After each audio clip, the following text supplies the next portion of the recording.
جی بالکل، اس وقت ہم گورنمنٹ ہائی اسکول گڑھی حامد گل میں موجود ہیں، جہاں پہ خواتین کی پولنگ سٹیشنز ہیں۔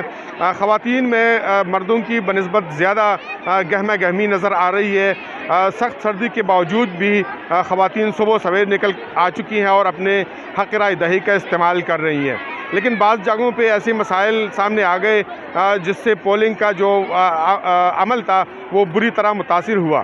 جس طرح گورنمنٹ ہائی اسکول عمرزئی میں نظامت کا جو امیدوار تھا قومی وطن پارٹی کا، بیلٹ پیپر پہ اس کا انتخابی نشان چراغ موجود نہیں تھا۔ اس طرح پلڈیری پولنگ سٹیشن پہ کسان کونسلر جس کا انتخابی نشان لالٹین تھا وہ بیلٹ پیپر پہ موجود نہیں تھا۔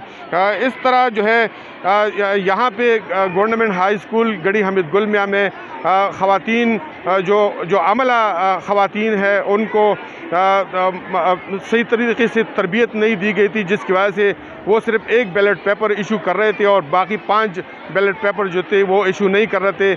تو ووٹر جتنی بھی تھے انہوں نے صرف ایک ہی ووٹ جو ہے کاسٹ کیا ہے، حالانکہ ان کو 6 ووٹ کاسٹ کرنا چاہیے تھا۔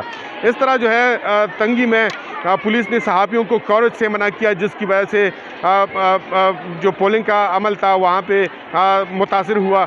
اس کے علاوہ جو ہے خواتین مجموعی طور پر ووٹرز کی تعداد آج جو چارسدہ میں حق رائے دہی کا استعمال کر رہے ہیں وہ 10,06,136 ہے، جن میں مردوں کی تعداد جو ہے 5,61,111، جبکہ خواتین کی تعداد جو ہے 4,45,023 ہے۔